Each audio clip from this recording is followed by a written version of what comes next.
Genshin Impact is very friendly to beginners, but has a surprising amount of depth. Once you start looking beneath the surface, it can be far more satisfying and interesting than you might think at first.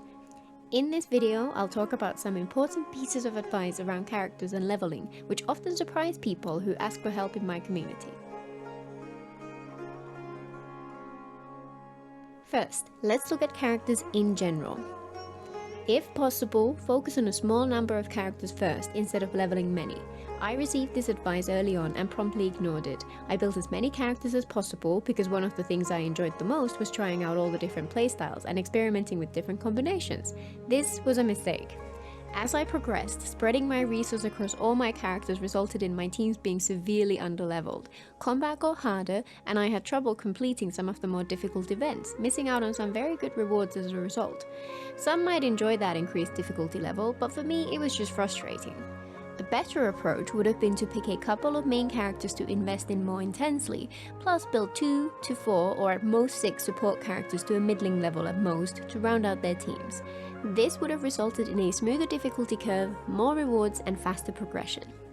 Since this requires a deeper understanding of the characters before you even build them, it's important to ask for help from experts to figure out which combinations would have good synergy and would allow for different teams for different situations. This may be hard to keep to, especially when you get some powerful and exciting new characters, but even if you don't go all out in limiting who you build, it's definitely worth keeping in mind that this is a big trade-off in the medium term. Do not listen to people who say that any specific character is bad. There's a tendency in the Genshin community for people to parrot strong opinions about characters, most often by loudly proclaiming that a character is awful and not worth your time. While some characters are more powerful than others, even the weakest characters can be built to be incredibly strong. It just takes more effort to get them to the same level, and they might have a lower ceiling. For example, as a big fan of Horizon Zero Dawn, I absolutely love Aloy. The reason I first tried Genshin was that they added her as a crossover character. She's widely thought of as one of the worst characters in the game, and she does have a significant downsides, not least her lack of constellations. However, you can see here that with the right setup, my partially built Aloy does almost 200,000 damage from her burst.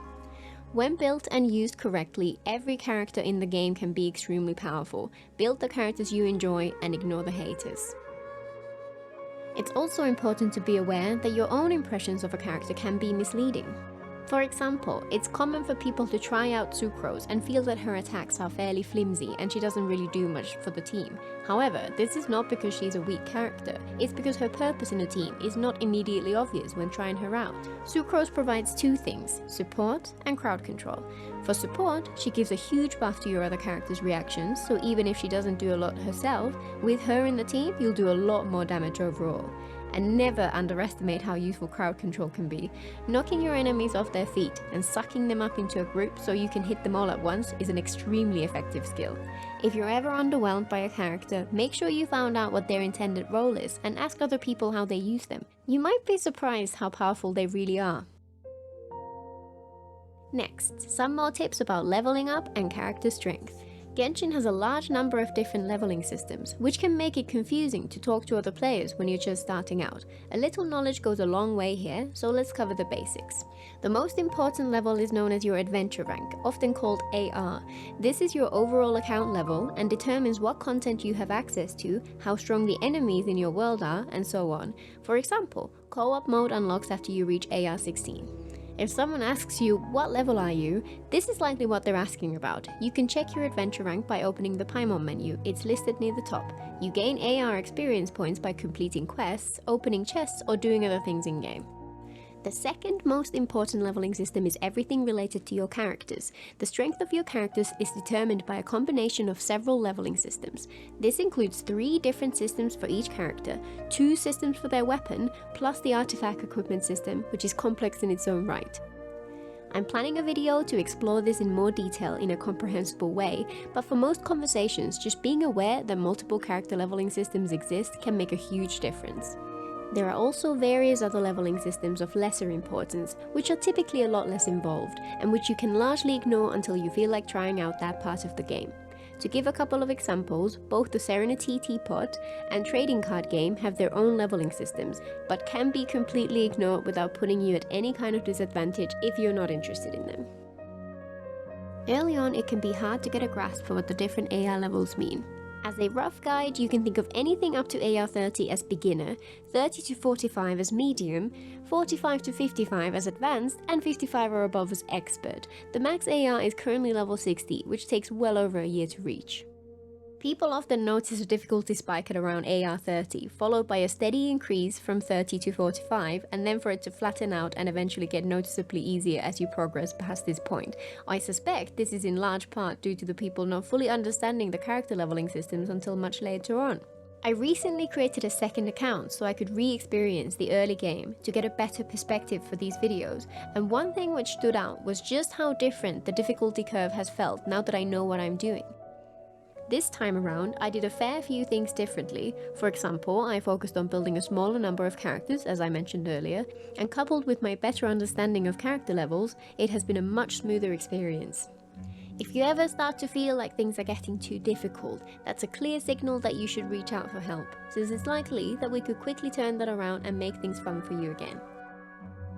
People often ask what the fastest way to level their account is, and also whether it's worthwhile to wander around the world fighting enemies to level up their characters. While I advise against rushing through content, I know all too well the feeling of wanting to catch up, especially when time-limited events are restricted to higher level players. When starting my second account, I had intended to take my time with it after feeling that I had rushed the early game the first time around. Unfortunately, this quickly took a back seat due to one specific event which I wanted to unlock. It offered a very strong weapon as a reward, so I ended up pulling an all-nighter to reach AR 30 and unlock the event in time. The fastest way to level your adventure rank is to do the story quests, though exploration comes as a close second. You get EXP when you complete quests, particularly the main Archon quests, so running through the main story is a very effective way of progressing quickly.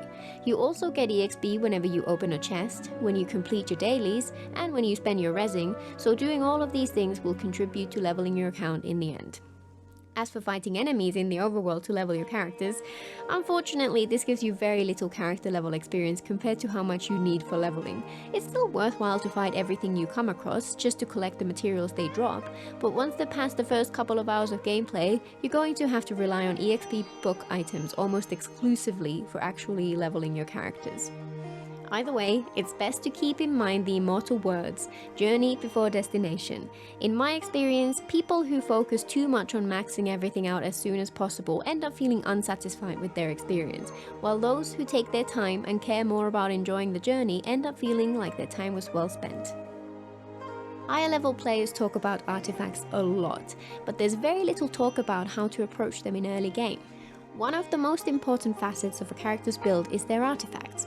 Unfortunately, artifacts are designed to be a frustrating experience, entirely due to their use of multiple layers of random number generator rolls for every single aspect. The chances of getting a perfect artifact are vanishingly small, but because they can have a huge effect on the power of your characters, endgame players often spend all their time and energy rolling those dice over and over again. I'll talk about artifacts in more detail in a dedicated video about them, but in headline there are a few things worth knowing early on.